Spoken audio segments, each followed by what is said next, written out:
In today's video, I am going to teach you how to select recipients with constant contact. Start by opening the email draft you want to send. When you are ready to move forward, go to the top right and click Continue or Next, depending on what your screen shows. This takes you into the final setup areas where you confirm who will receive the email and when it will go out. Now look for the Recipients section. This is where you control the audience for your message. Click Add Recipients to begin choosing your contacts. Constant contact gives you a few different ways to do this, and the best option depends on how your contacts are organized.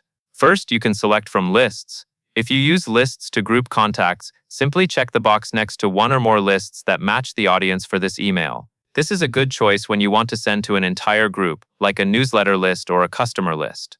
Next, you can use segments. Click the Segments tab to view pre-filtered groups.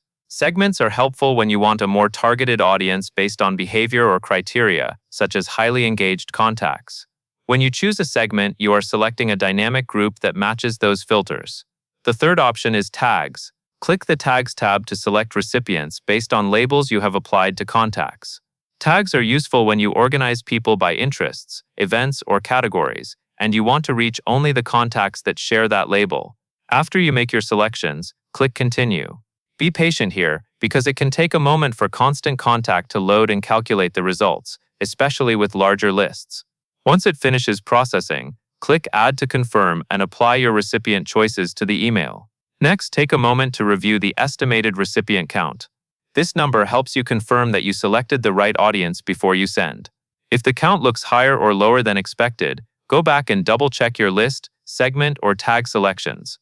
When everything looks correct, you are ready for the final step. Click Schedule if you want to choose a later delivery time, or click Send Now to deliver the email immediately. That covers everything you need to know.